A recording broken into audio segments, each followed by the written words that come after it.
Alright, I got the header torque down, and so the next thing I'm going to do is try to turn it over and look for oil pressure. According to my research, that is the relay for the fuel pump, and we'll see here in a second if it is.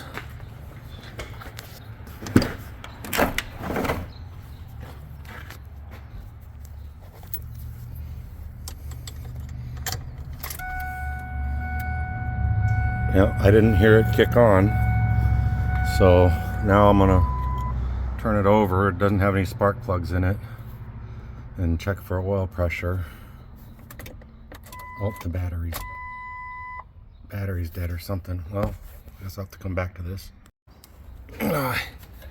Didn't plug in my starter wire. Duh. That was for the remote switch. Okay, now it should turn over.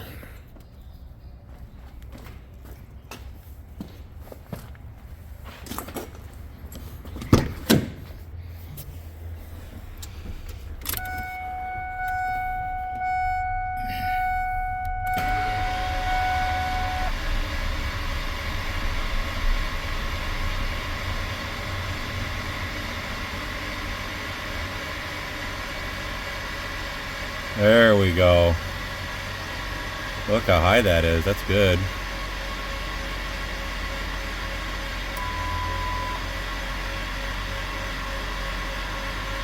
Just keep on going here for a minute and let it circulate.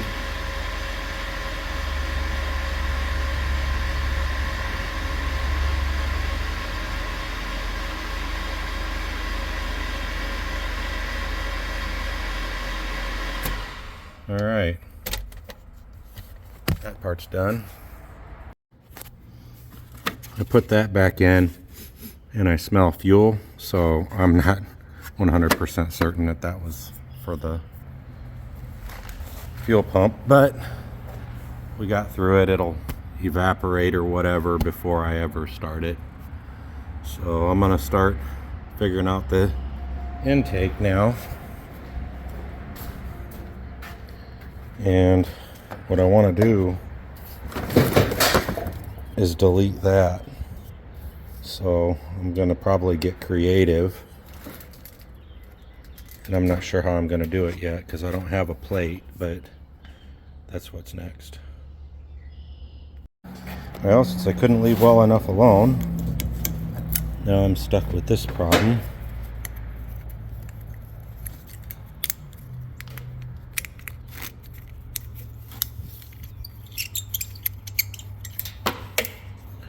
Stuck in there,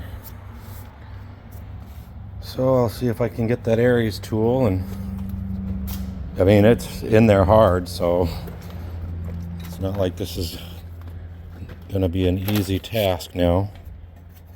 What did I do with that? Here it is.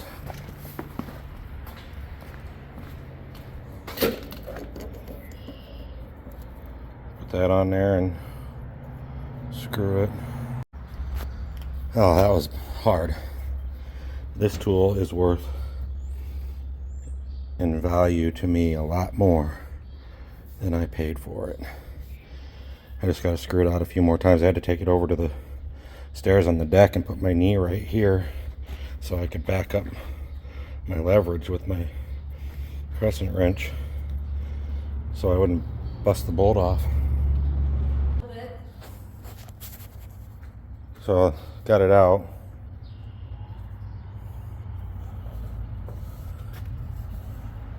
And I'll tell you what, this thing really grabs.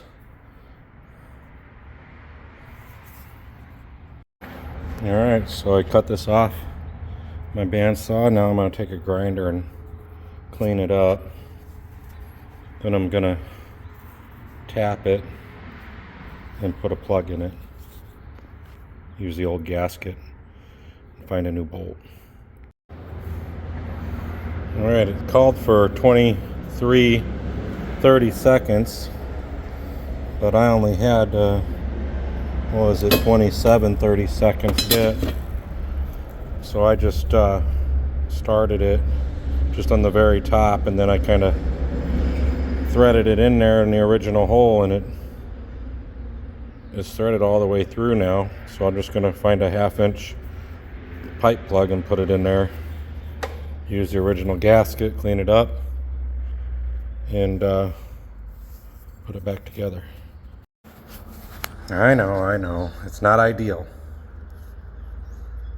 but it's free, so I'm going to use it, and it's not even really going to be able to be seen. Guess what? Screwed right in there. Yes, that's right, my exhaust header bolts, studs. What a lucky thing. Alright, so this is my EGR delete system here. I got the proper size bolt and screwed it into that because I didn't have a bolt the size to push into this hose. And this hose looks fairly new, so I'm just going to leave it on there. And because I guess I could thread a bolt in here, but I don't think that would be as tightly secured as maybe this. Maybe I'll go back to that and try it, but that's how I did that. And then I could have tried to screw bolts in these two, but I just did that, and that'll eventually give out, but in time that'll probably crack. So it's not perfect, but it'll work. Upon further inspection, I figured out that this vacuum line here that feeds that canister, I believe, and this vacuum line here, which goes over there to the brake booster, is what goes here where I had that loop before. I had a little loopy hose on there that I thought I needed to block that, but I don't. Those are important. And then the black plug goes there, and there's a plug that plugs in back here to the IAC that's identical to another one on the other side, so it's routed differently, so make sure you pick the right one if you're doing this. And then this, I gotta figure out where that goes. It seems like it goes back down to the transmission for some reason, and I don't remember why I plugged it, but I don't think it, I'm pretty sure it doesn't have anything to do with this. So that's pretty well complete. It was 80 inch-pounds on the bolts to bolt down the throttle body, inch-pounds. And then got some other vacuum lines plugged. Now I just... Alright, got the plugs in, coilovers on. It seems everything is in order except for the belt, so I'm gonna give it the first start, and then we'll see how long it takes to blow up, because I did something stupid.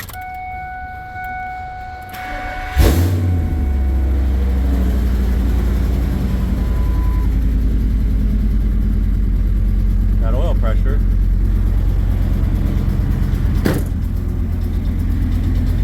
Still ticking. Isn't that awesome?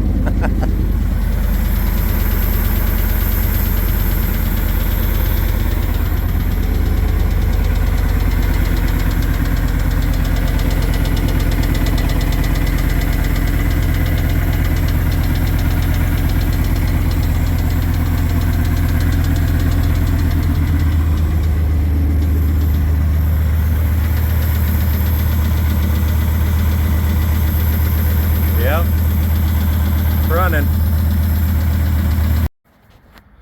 All right, now I got to add coolant and put the belt on, and then I guess I'm gonna give up because I got brand new oil in it, 0W20, and I'm I'm gonna wait, so that's got 3,000 miles on it, to put in thicker oil.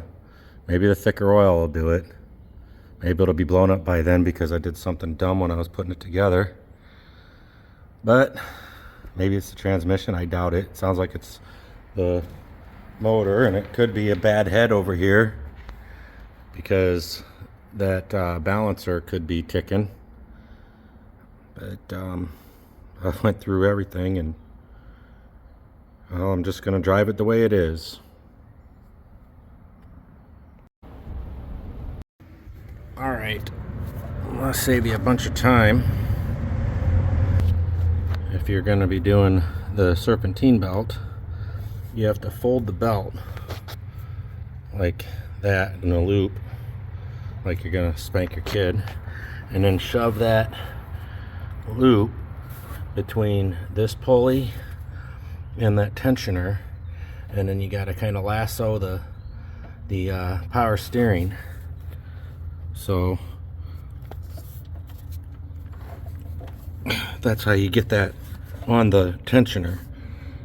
But it goes up and around the water pump and down. You can follow the diagram for the power steering, but the tricky part was trying to figure out how am I gonna get that to loop around the tensioner.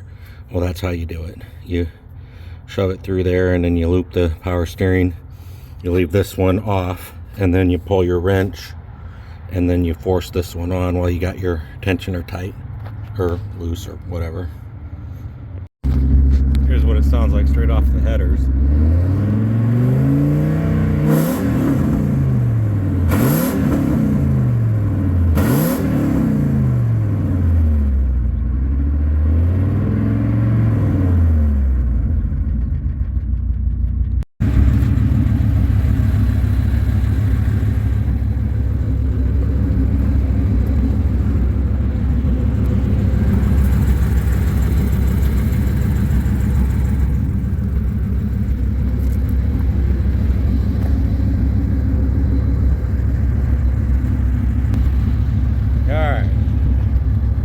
After spending several weeks chasing down this tick, what I've learned is, who cares where it's coming from? Just drive it till it blows up, because you ain't gonna find it.